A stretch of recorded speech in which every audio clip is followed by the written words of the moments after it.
All right, well, it's good to see all you ladies and gentlemen. It's awesome to be here with you this morning. Thank you for taking some time this Sunday to come and worship and just be present with one another as we seek the presence of our good Creator. This week has been kind of a wild one for me. Both girls are sick, and so it's just been like snot and sneezing and coughing. You know what I mean? Just that like thick mucus. I'm not going to go to further details. Sorry. So it's just been full of a lot of like baths and antibiotics. The baths are for me, obviously. Antibiotics are for the kids. But it's been a good week. But I'm excited because we are launching a new series this week called the Pentateuch.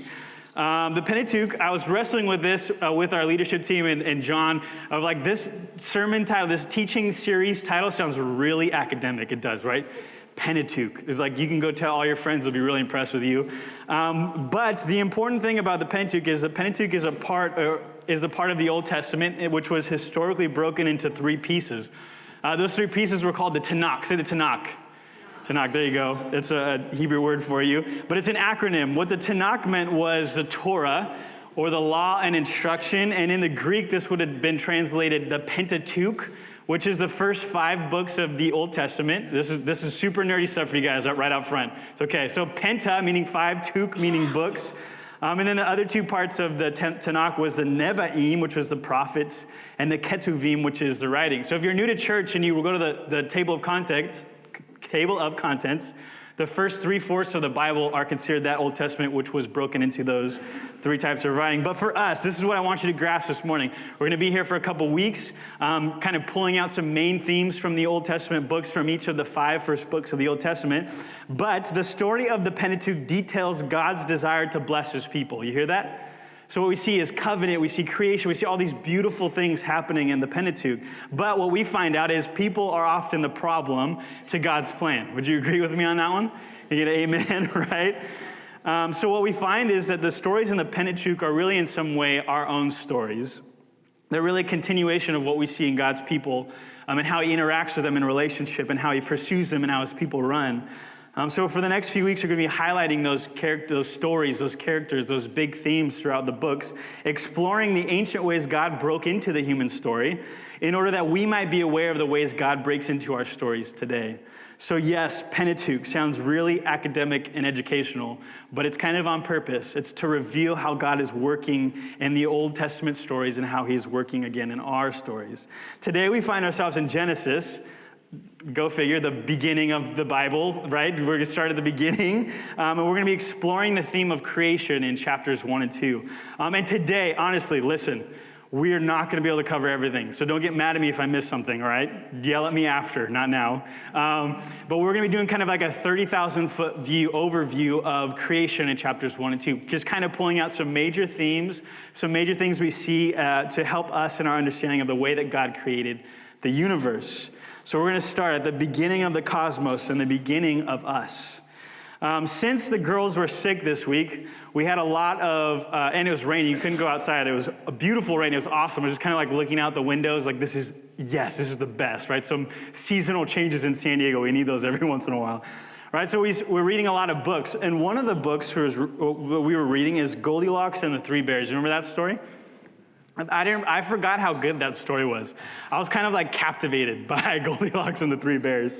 But so the story, we all know it. This little girl walks into a house and she finds 3 bowls of porridge. She finds the one that's just right? Not too hot, not too cold. She walks into the living room and sees 3 chairs. She finds a chair that's just right, the right size, the right comfort, all those types of things. And then the last thing is she goes into the bedrooms and finds 3 beds. And she finds the one that's just right and takes a nap. Throughout the whole story is this movement towards what is just right. Like that's the climax of the story is every time she's trying something new and she finds what's just right. And she just enjoys everything about it. What I hadn't realized at this point, as reading the story a lot of times, being really familiar with the Goldilocks story is, does this little girl know that she's crossing some serious boundaries? I mean, first of all, she walks into a stranger's home. Rule number 1, broken, right? Don't break into someone's house. Don't mess with people's food. Like, leave it alone. That's not your food. Did you make that? Did you hear this? I'm like getting emotionally attached to the story. While I'm reading this story, I'm just thinking, Papa Bear's gonna be so bummed when he gets back, right? Like, his porridge is messed up, his chair's messed up, his bed's messed up. I was like having an emotional response. Like, I was really attached to the outcomes of the story.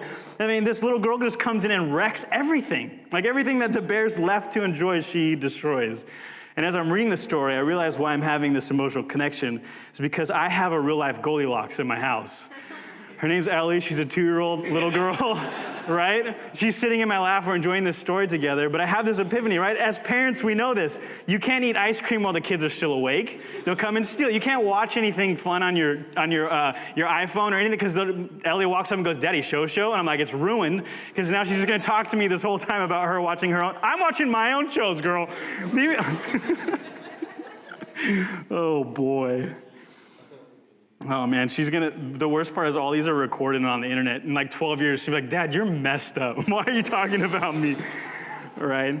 But the story of Goldilocks has become today quite a serious principle, especially when we view the universe and Earth specifically. Right? It's become a framework in the way we describe Earth as just right. I mean, think about this for a second. Creation is just beauty that we get to admire and admonish in our own lives, right? According to science at this moment, there are 26 fundamental constants to give us our universe. And what that means is there are 26 things that are extremely important, infinitely important in order to create life on Earth. And any one of those 26 things, any one small fraction of percentage to the left or to the right, you don't have life as it is.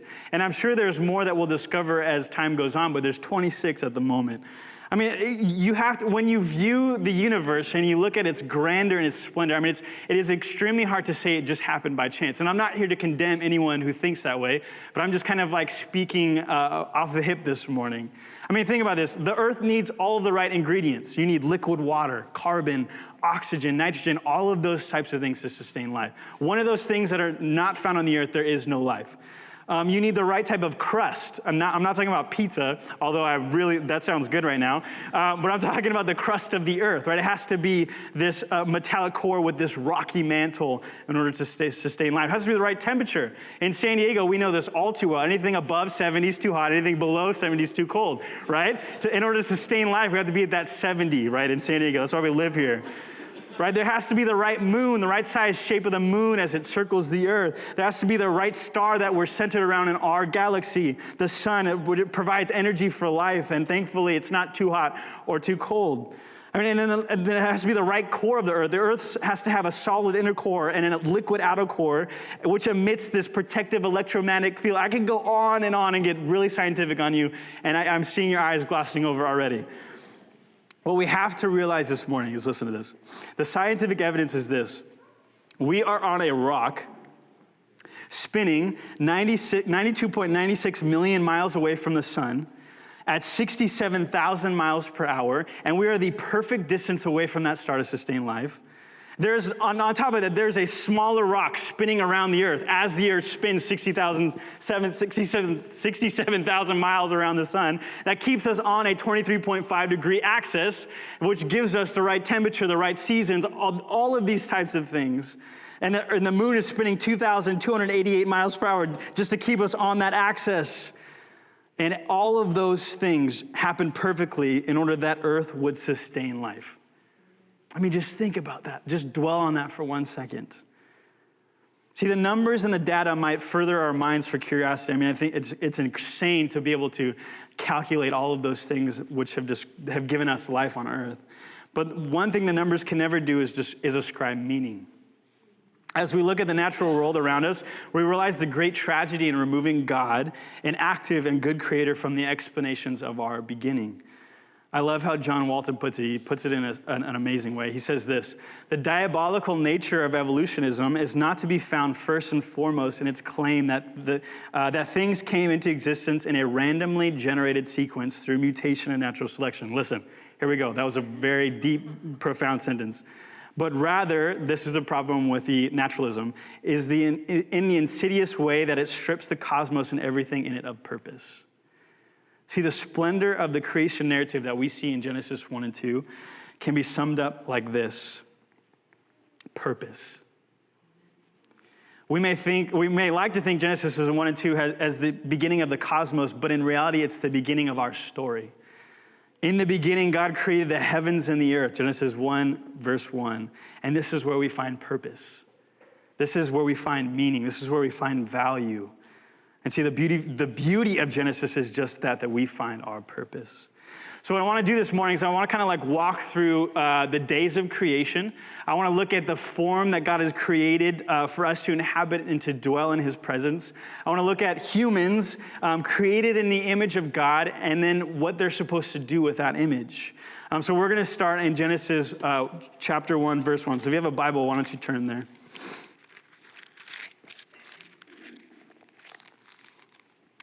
Let's read it. In the beginning, God created the heavens and the earth. Now the earth was formless and empty. Darkness was over the surface of the deep, and the Spirit of God was hovering over the waters. One thing we miss in English that's specifically profound in the Hebrew is the wordplay all throughout the Genesis story. The first two verses give us a beautiful pronouncement. Who creates? It's God who creates. And what is God doing? Now, God is hovering, and what does it say about the universe? At this moment, it's formless and empty.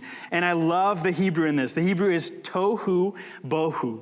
You like that? A little wordplay, right? But it's describing in this moment that it's formless and empty. And what the author of Genesis is trying to reveal to us is that in this moment, there is no purpose for matter. There is no purpose for earth or the universe. And God alone is the one who's hovering over chaos, and he alone brings order and purpose and defines boundaries for all types of things throughout creation. I wanted to just detail a few sections of each day to give us kind of an overview of what's going on. Most of us know this story, but I think it's good for us to review. So let's start with verses 3 through 4 in day 1. It says this. And God said, let there be light, and there was light. God saw that the light was good, and he separated the light from darkness. So the first thing God does on day 1 is he creates light. And then he separates light from darkness, and that's day 1. Day 2, verses 6 through 7. We're just going to fly through these real quick. Verses 6 through 7. And God said, let there be a vault between the waters to separate water from water. So God made the vault and separated the water under the vault from the water above it, and it was so. This one's kind of confusing because when we think of a vault, we think like a bank, right? A bank has a vault with all the money in it. But in an ancient worldview, when they looked up into the sky, what kind of shape does it take? Kind of looks like a dome, right? And so the ancients thought that there was this kind of ceiling that held water back in the atmosphere. So what happens when it rains? Water falls from the sky. And so the ancients would say that there was gods up there who created windows who let the water fall through. And that was the way they saw things. And so what we see here in this moment is God separating the waters in the ancient worldview and creating the seas below and the waters above. Day 3, verses 9 through 10. And God said, let the water under the sky be gathered to one place, and let dry ground appear, and it was so. God called the dry ground land, and gathered the waters he called seas, and God saw that it was good. Day 3, God creates dry land, and he makes vegetation and plants and fruit-bearing trees and all of these good things that we enjoy. Verses 14 through 16. And God said, let there be lights in the vault of the sky to separate the day from the night, and let them serve as signs to mark sacred times and days and years. And let them be lights in the vault of the sky to give light on earth, and it was so. So you have God at this point creating the sun and the moon. The sun to govern the day, which brings light and warmth, and the moon to govern the night as this darkness pervades the earth. Let's keep going. Day 6, 24 through 25. Oh, sorry, I'm skipping one. 20 through 21. And God said, let the water teem with living creatures, and let the birds fly above the earth across the vault. So God created the great creatures of the sea and every living thing with which the waters teems, and that moves above it in it, according to their kinds, and every winged bird according to its kind. And God saw that it was good. So God then creates birds of the sky and all the creatures that fly and all the ocean animals and all the animals that live in the sea. Day 6, you with me? We're almost there. We're on day 6, right? We're close. 24 through 25. And God said, let the land produce living creatures according to their kinds, the livestock, the creatures that move along the ground, and the wild animals, each according to its kind. And it was so. Let's finish up with day 7 in chapter 2. Thus the heavens and the earth were completed in all their vast array. By the seventh day, God had finished the work he had been doing. So on the seventh day, he rested from all his work. And then God blessed the seventh day and made it holy because on it he rested from all the work of creating that he had done. Now, I think it's important that we kind of read through those days to get that fresh understanding of it in our mind. But there's a bunch of repeated phrases. And God said, let, and it was so. God saw that it was good. God separated. God called. God made. God created. And it was so. Excuse me. And there was evening and morning. So in creation, there's all of this language and repetition for each day that's describing one thing, that God created. Do you hear that this morning? The Hebrew word used in this instance is bara. It's used 48 times in the Old Testament. Listen to this. Every time that it's used, it's ascribed to God as the subject. God is the only one who baras. God is the only one who speaks things into existence. God is the only one that breathes life into humans and creates them. This is God's activity. In Genesis 1 and 2, what is God doing? He is creating. And that it should bring awe and wonder to us, to the creator of everything. This is the God that's being described in Genesis 1. Oftentimes what we miss, though, and kind of the purpose of reviewing the days is to see the literary genius of the author of Genesis. I mean, this is insane what's happening in this passage that we often miss. I wanted to show you the parallelism that we see in Genesis 1. And this is like super nerdy, but it's going somewhere, so just follow me for a second. But I want you to see this. So throw it up on the screen. Day 1, God creates light. Day 2, God creates the waters above and the waters below. And day 3, dry land with plant life. And so you can see this kind of like foundational structures for creation in the universe. And then what does God do on 4, 5, and 6? I want you to see this clearly what the author's doing. Day 4, lights of the sky. You see, so it's kind of building upon what's happening on day 1. Day 5, what's happening? Flying animals and sea creatures. Building upon day 2 with the waters above and the waters below. Day 6, God creates land animals and humans, perpetuating what happens on day 3 with dry land and with plant life. What I want you to see this morning is this beautiful imagery that's being created in Genesis 1. Like something profound is happening here. Like the author is trying to draw us to something greater. And this 7-day construction, what I believe for us is very peculiar and unique that we find in Genesis. But it comes up in a few other places in the Old Testament. In Leviticus 8, Moses and Aaron are about to consecrate the tabernacle. And what the tabernacle symbolized was God's presence among his people. So it was this tent. It was created in a very specific way. There was like the proper furniture that had to be in there. There was a proper like spatula and silverware and all that kind of stuff had to be in its proper place in the tabernacle. Why? Because that's where God's presence would dwell. God's perfect presence was with his people. And so how long do you think it took for Moses and Aaron to inaugurate the tabernacle? 7 days. You're starting to see a theme happening in the Old Testament. Again, in 2 Chronicles, Solomon, who's building the temple, it's just this amazing structure with these columns. And I mean, it just would have been beautiful to see with your own eyes. How long does it take Solomon to build the temple?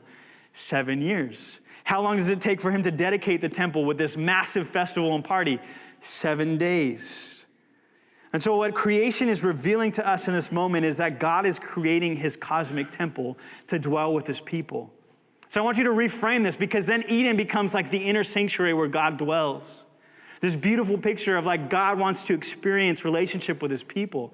Right? God just didn't like throw the universe together and then put his people in the garden and say, sayonara, see you later, have fun. Watch out for that one tree and the snake. No, that's not what God was doing.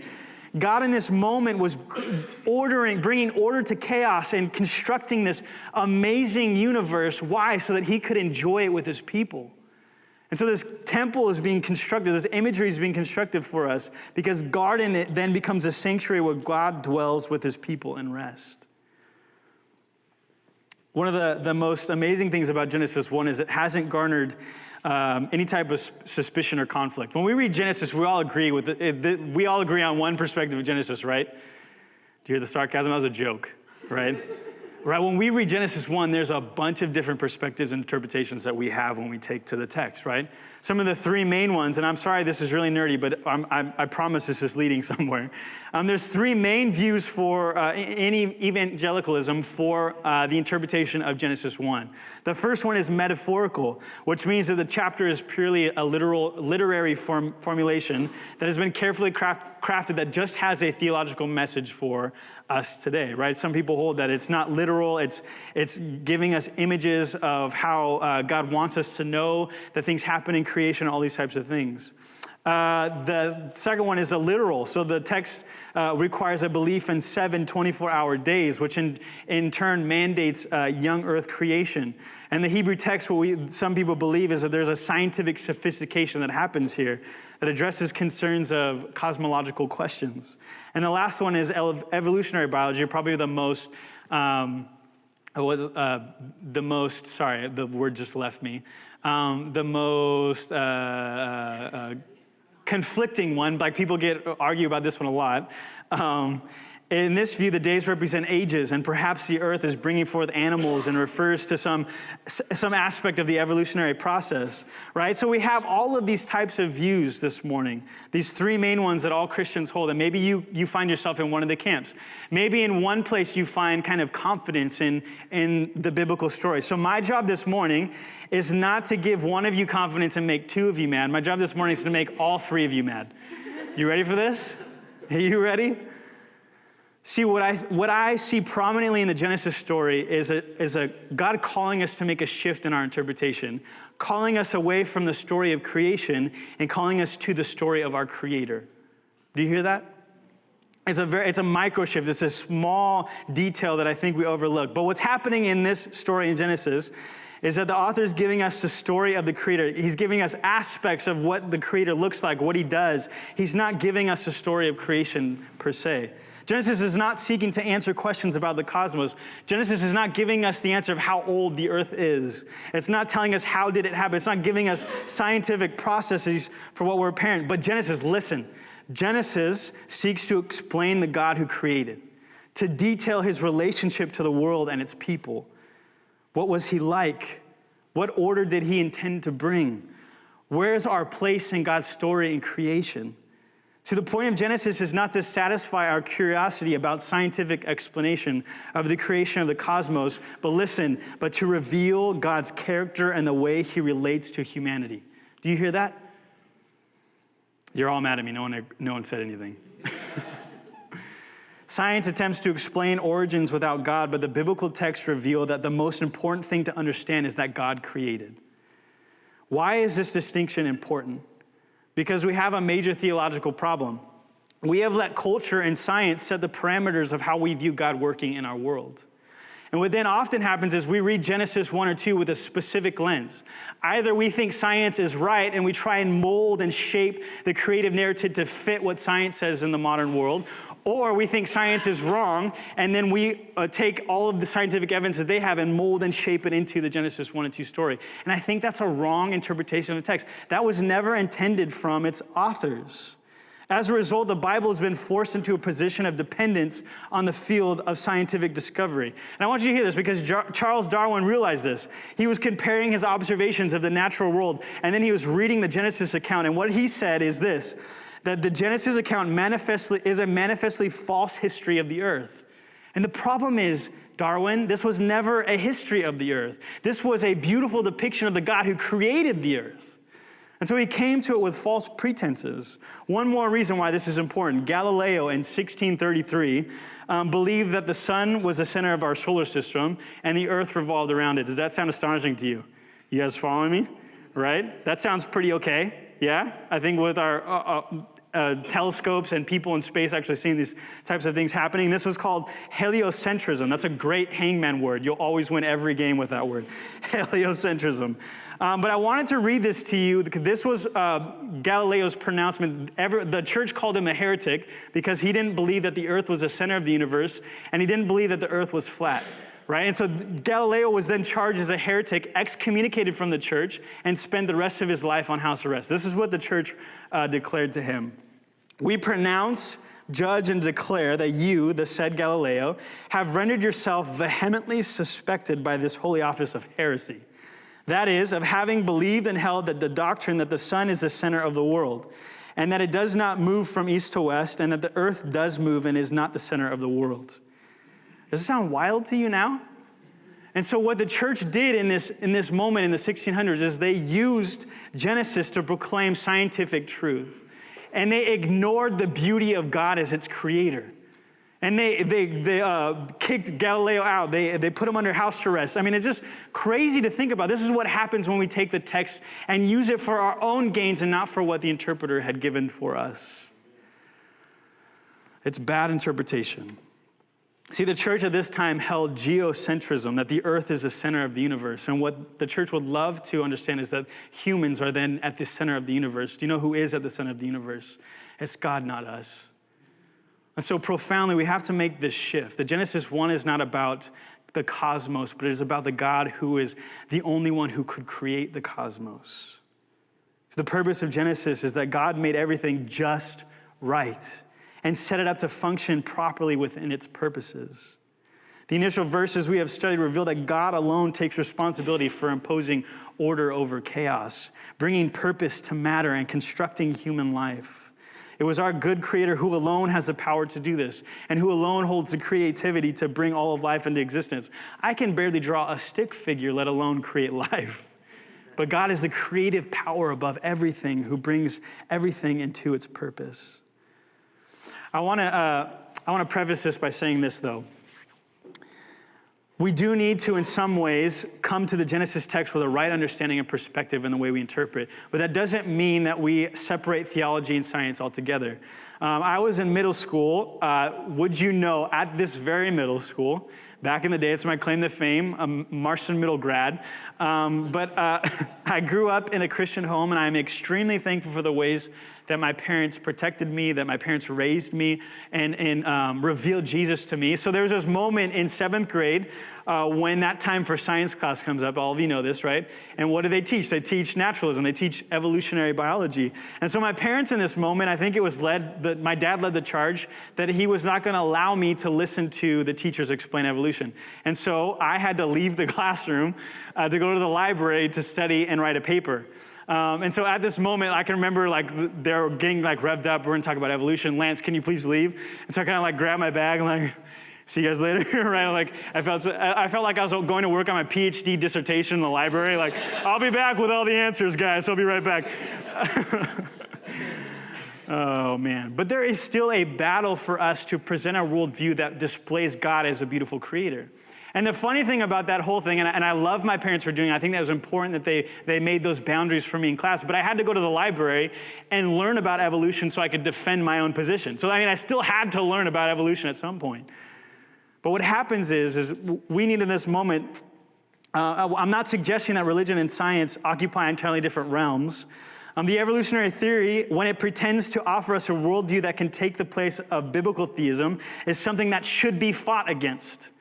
Christians, followers of Jesus, need to raise questions and to sound alarms against the hard evidence of naturalism.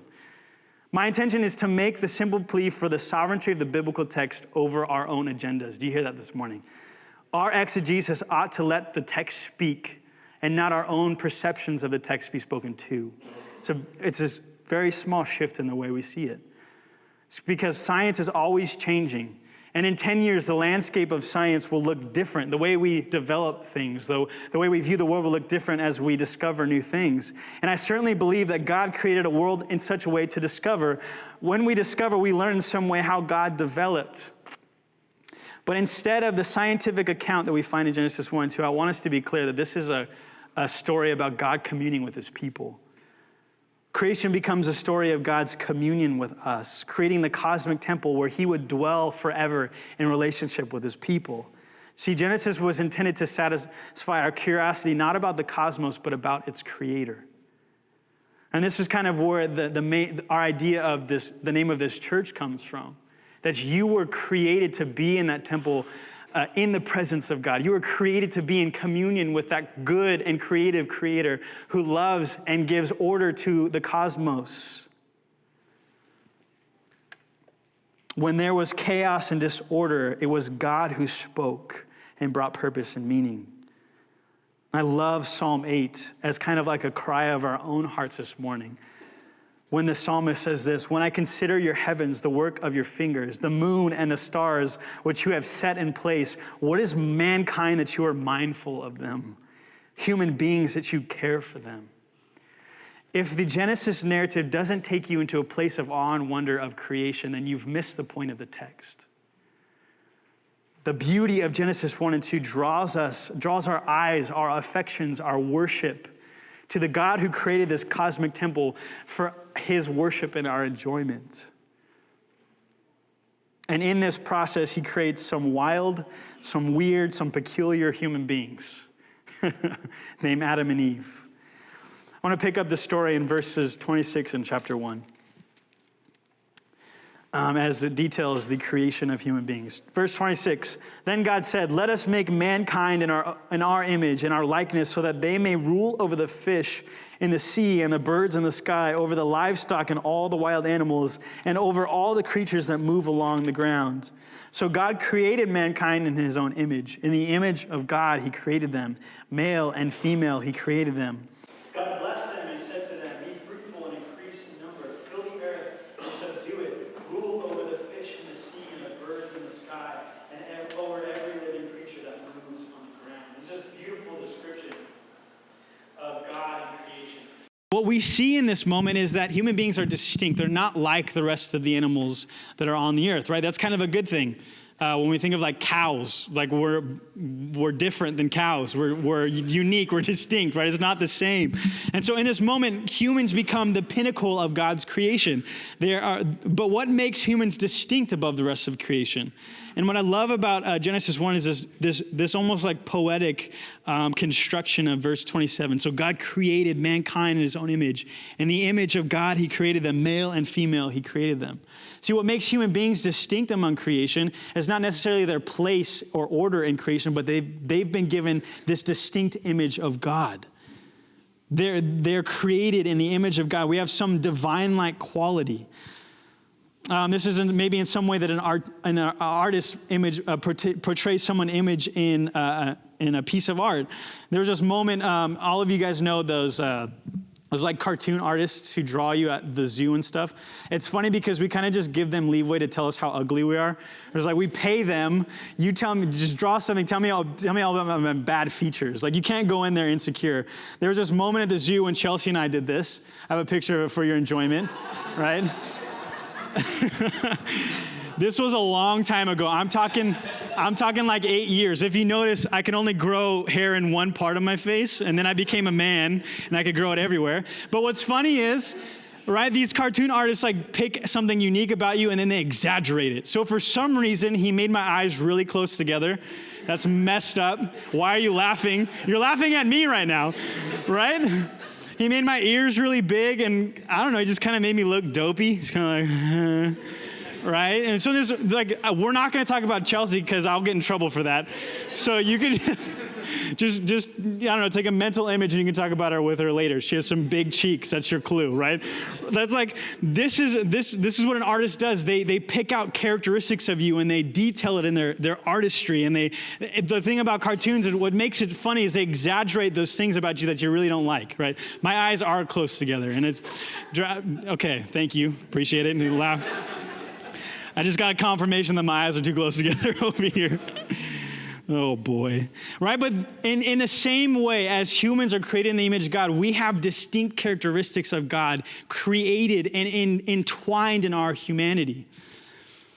Historically, there've been three things, and I just want to like breeze through this. I want to give you smart people something nerdy to hold on to. Again, we've done a lot of that this morning. But there's three ways that we talk about this. The old theologian would call this imago Dei. Like you have the image of God in you. And there was three ways of kind of understanding what this meant. Because the story in Genesis doesn't give us any clues at what this actually means. So there was this substantive understanding where Thomas Aquinas, who's this philosopher, thought that man's ability to reason or to understand or have memory in some way displayed the beauty of God in creation. Well, the second one was this functional idea, where that our activity in creation, our work, the things that we do, reflect God's activity. We're called to rule and have dominion in the same way that God rules and has dominion over all of the universe. And the last one was relational. Like at the moment in Genesis, the only time that it says it's not good is when Adam is alone. And so God creates in this beautiful moment, he creates Eve as a suitable helper, and that's no way to diminish Eve's role in creation, but she's taken from the side of Adam so that they can walk side by side and co-rule over creation together. And so in the same way, God is relational. And so what we see is this in this moment is we as relational beings reflect the beauty and distinct character of God. You guys with me? Is that right? I don't know if it's helpful to say that one of them is true, but I think maybe it's helpful for us to see that all of them have a piece of truth within them. And together as human beings, we reflect the divinity of God on earth. I was getting some Chinese food the other day at this Chinese place by my house, and I was going to give them a tip. And I was like kind of just doing it without noticing. I was kind of waiting for my food, and I went to give the tip, and it was the Buddha statue. And I was like, oh gosh, I'm a pastor. I can't be putting money at the Buddha statue, right? So it was okay. Sorry, it was a dad joke, I guess. But anyways, like this moment, I'm giving a tip, and there's this Buddha statue sitting on the counter. And what this Buddha statue is it's an idol, right? It's this image of Buddha that they honor and adorn. And in some ways, that Buddha statue represents who Buddha is for that culture, those people who worship and live in the way of Buddhism. But that statue, if you're like, everyone's seen it. If you picture that statue, I mean, Buddha looks very wise and peaceful, and he's tranquil as he's transcended to nothingness, if you're familiar with Buddhism, and he looks really well fed. I mean, that's not to, that's not to offend anyone. That's a little bit crass, but right, it's this idea that Buddha represents in some way the image of Buddhism or that culture or that lifestyle. And so what's crazy in this moment is humans are created in the image of God. And this Hebrew word, salem, is the same Hebrew word used throughout the Old Testament that describes idols or graven images that people worship instead of God. And you remember in the Old Testament, in one of the Ten Commandments, God says, don't create an idol to worship. Don't create a graven image of me to worship, because that image is not going to come anywhere close to my characteristics, my goodness, my power. But it's insane to think that instead, God told his people not to create idols to worship, but God had created images of himself already. See, God, in creating human beings, give us as image bearers the capacity to reflect the attributes of God. Humans are icons then. We're images, we're reflections that reveal something about God who is good and created all things. We act on his behalf as his governors, as his exemplars in the world.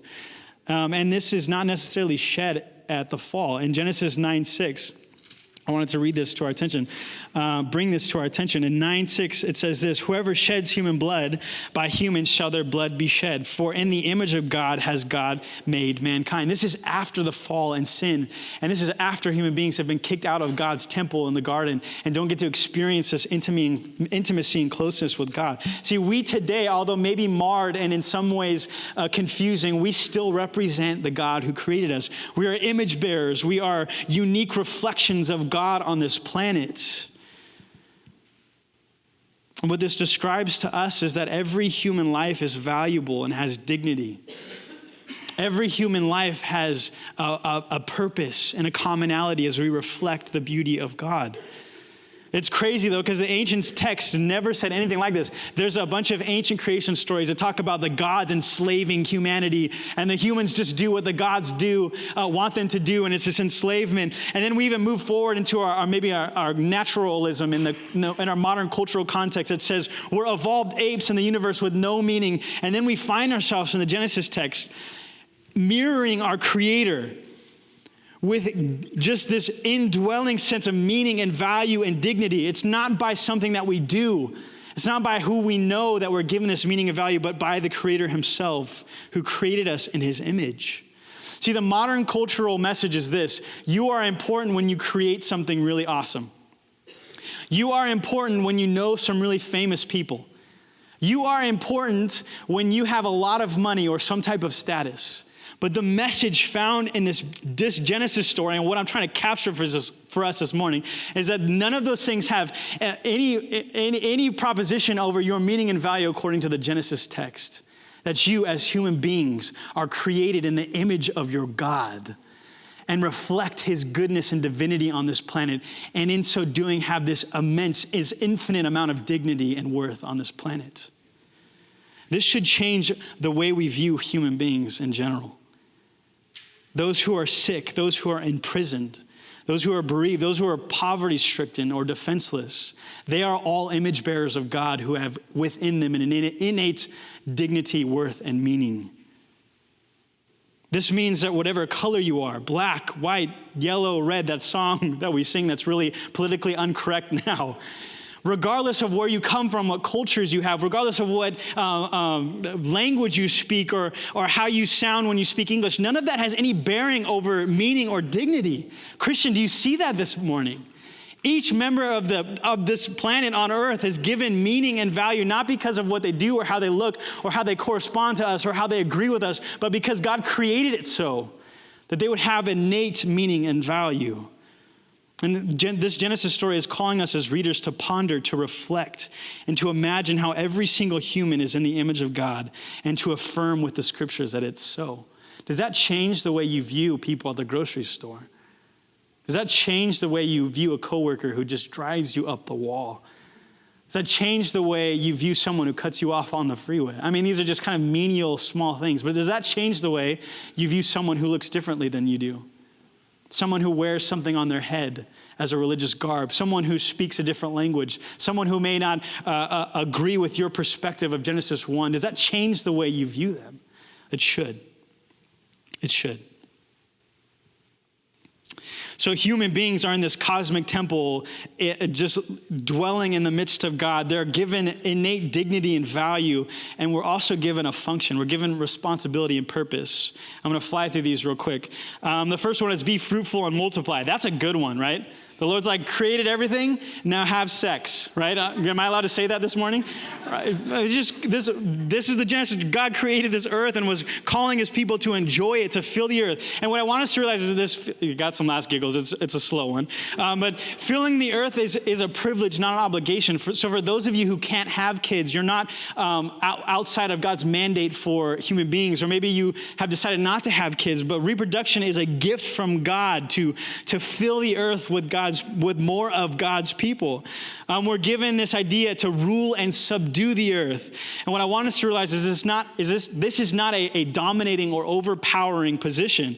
This is not to rule the earth with selfish gain, but this is what I want you to see. Adam ruling over creation. What does that look like? He names the animals. You can imagine this like very careful introduction to all the creatures. That's a tiger. It looks scary. Let's move on. That's a cow. He looks kind of helpless. Let's keep going. Right? He names the creatures. And God is giving Adam in this moment dominion and rule over what God has created. It's just this loving image of God stepping back and allowing humans to steward what God had created. And more than anything else, then subduing and ruling gives people the mission of bringing order to their world, just as God brought order to the cosmos. This should drastically change the way we view the world and how we care for it. This means powerfully we as stewards of God's temple are not littering or using all of its resources for selfish gain, but we're stewarding a beautiful creation.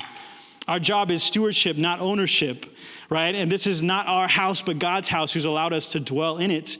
In Romans 8, Paul says that creation groans in frustration, but waits to be liberated from its bondage and decay. So we understand that God is coming to liberate creation and bring it back to its full glory as it was in the beginning. Last thing before we close, people are called to work. You guys okay with that? I'm not, right? I'm waiting for 65. It couldn't come fast enough, right? Like that moment we get to retire, get the RV, and travel around the U.S. I will live out that reality, I promise you, right? But in Genesis chapter 2, verse 15, what does it say? The Lord God took the man and put him in the Garden of Eden to work it and take care of it. He did what? He put man in the garden to work it and take care of it. That sounds a little bit laborious. That doesn't sound like retirement. I imagine Garden of Eden as like a lazy river where God gives me like a float tube and we just roll around, grab some fruit as we go by the trees, and just, it's glorious. But God calls us to step into work, and it's abad and shema, to work and guard what God has created. What I love about this is, though, that we have a responsibility to work as God works in his creation. I mean, why does man work?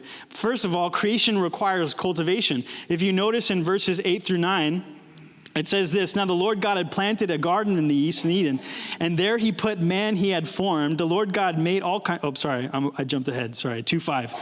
"Now no shrub had yet appeared on the earth, and no plant had yet sprung up, for the Lord God had not sent rain on the earth, and there was no one to work the ground." And so you see God calling people to work because the earth was ripe for cultivation. There was raw materials that people were to step into to create beauty as God had created beauty from the cosmos. And God provided these raw materials. If you see in verses 10 through 14, there's a river watering the garden that flowed from Eden. They're separated into 4 headwaters. Listen to this. The name of the first is the Pishon. It winds through the entire land of Havilah, where there is gold. The gold of the land is good. There's aromatic resin, onyx there also. Have any of you just found like a gold nugget on the street? You're just like walking through, oh, wow, this is how it works. It just kind of sprouts out of the ground. No, it's hard work to get gold. Have you ever watched the History Channel, like the gold miners? They all have like these ragged beards and they're all like angry men because it's hard work. It's hard. We know this innately. For those of you women who have been proposed to, if the guy got on one knee, it was a splendid moment. You're like, oh my gosh, it's finally happening. We're about to get married. And he opens the case and you're just like looking in and it's just a gold nugget. You're just like, this isn't right? There's just like a gold nugget and a piece of diamond next to it. No, what we're expecting is a cultivation of that gold to be a beautiful band with a beautiful polished diamond cut the right way on top of it. And in the same way, God has created the earth to be cultivated by people. God has given us the raw materials to go out and create. The original purpose was to create cultures, to build civilizations. And as we grew in the presence of God, that we would expand the garden, that we would begin to plant on the outside, and the garden would grow, and that garden would overtake the world, and the whole world would be God's temple where he dwells with his people. See, we're filling the world with fruit. We're subduing and ruling as God's representatives. We're carrying on where God left off. God is giving us this beautiful place in creation to step in and do something that he's called us to do. How many of you enjoy your work in that way? If we're being honest. I mean, do you view work as something you do for yourself and a paycheck, or is work for you something you cultivate for God? Let's do a quick poll real quick. How many of you are artists, designers, architects? Anyone? We got a few hands. How many of you are entrepreneurs, or maybe more providential work? You work in banks or finance or those types of things? Got a couple. There we go. All right. What about lawyers, diplomats, supervisors? You're like a boss at your job. Anybody? Got a couple. How many of you are construction workers or work with your hands? How many of you are teachers who work with kids? Think about this for a second. This should reorient the way we see vocation. Did you know that you at your workplace are an image bearer that reflects the nature of God's work? Did you know that your work gives you a specific vantage point into the brokenness of the world? And God is giving you the tools and your vocation at your work to love and serve other people around you, right? Work is not something that happens after the fall. It was in the garden with God. So God is inviting you to partner with him in creation, to cultivate the garden, that the garden would start at your home and it would spread to your neighbors and would go to your workplace, and that as you work, you would be reflecting the good and divine nature of God. That we would use these raw materials to create a world that reflects God. Nevertheless, we're to go out into the world and extend this garden, this sacred space, and this is our mandate as people created in the image of God. In this moment of our world, and the band can come up, I'm just about done. If anything, we can claim this moment as culture wars, right? And what happens is we use language like we need to engage culture, we need to domineer culture, we need to power over culture. But something we never realize is that God is calling us to create culture. As image bearers of God, called to a vocation wherever you are, we're called to create and cultivate God's presence in those spaces. We're called to push the human project forward. I mean, God has placed you in a specific place to redeem those contexts. There's this book called Total Truth by Nancy Percy, and I kind of want to leave this as we frame our time as we close. Nancy says this: the best way to drive out a bad worldview is by offering a good one. Just think of that. And Christians need to move beyond criticizing culture to creating culture. So what we realize in the Genesis story is that God had intended for his people to be in his presence forever, to take the raw materials that God had created, to rule, to reign, and to cultivate God's presence on earth. We have an innate meaning and dignity, not because of who we are or what we look like, but because God had given it to us at the start. And so we are given responsibilities. We're put on mission. And in this moment, the church has kind of stepped back from culture. See, we're not willing to speak and use truth. We're not willing to cultivate gardens at work. We're not willing to pursue relationships and friendships in love that represent God's love for his creation. And instead, the church has stepped back from the cultural pursuits, and we've allowed Nike and Gillette to be the moral voices of authority in our world. Let me tell you something. Nike has nothing on the sacrifice that Jesus calls us to. The Nike ad that's it's famous for is this quarterback stands up and said, it's worth sacrificing everything. Do you know what the way of Jesus says? To die to yourself, pick up the cross and follow him. The image of Jesus that models self-sacrificial love Nike has no claim to that. Yet the church has stepped back, and now these corporations are trying to step up and fill the gap the church was always supposed to hold. Gillette talks about toxic masculinity. We can't talk about masculinity without getting mad at each other. What's the message in Genesis? That both men and women were created equal, partners in creation, called to rule and subdue the earth together. See, Gillette has nothing on the beauty and creation that God has intended in Genesis 1 and 2. Yet the church has stepped back. We're no longer creating culture. We're no longer voices in the world. And so Gillette has stepped in to fill the gap. What about the laws in New York who have just enraged just about everyone about abortion? And so the church rages in a pursuit for laws to make something illegal when our culture is moving in a completely different direction. We've lost that culture war. And we live in a world now that says that whether born or unborn, you don't have dignity or meaning unless you're wanted. And the text of the Bible says that you were created as image bearers of God to reflect the beauty in his divinity. So everything, from unborn to born, to black or white, to Indian or Canadian or whatever it is, all of this innate value that was created at the beginning in Genesis. And God is calling you to step in, to not overpower culture, but to create new ones. See, our world is looking for the beautiful truths that we find in Genesis, that you do have meaning and value apart from anything you do. You do have purpose apart from what naturalism and evolution tells you, but we're not stepping into the world in the right way. What would it look like if construction workers built homes to the glory of God, to house people in San Diego? What would it look like if teachers cultivated the garden in their classrooms and stewarded children to grow up and learn because God had given us the ability to seek knowledge? What would it look like for stay-at-home moms and dads to raise kids in the way of Jesus? What would it look like for us to cultivate the garden at our grocery stores with that just pretentious clerk who rings up your groceries? We've stepped into culture in a really weird way. And we've tried to demean and domineer when God is calling us to cultivate and to grow, to be image bearers, to reveal the beauty and divinity that God has created in us innately. So I would invite you in that this morning. What places has God put you in? What do you do from your 9 to 5 tomorrow morning? How can you reshape those moments and those contexts to reflect the beauty of God who created all things? And in so doing, point all those people around you and reveal the innate qualities that you have as image bearers of God. Let's stop sitting behind social media and making claims and dips and dots of people who post about abortion or Gillette or Nike and step in and cultivate garden spaces. where we would be a people who understand the beauty that's found in creation, and instead of domineering our world, would begin to cultivate and create culture. That you artists would create music that's beautiful and represents God.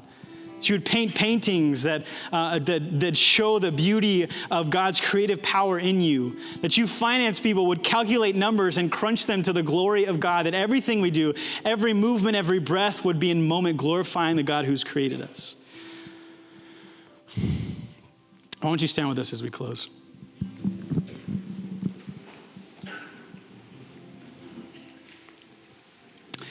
Lord, we thank you for this morning and ask that you'd begin to transform the way that we view the world, that you would invite us to acknowledge the spaces that we're in, to plant and grow, to reveal Jesus in our spaces,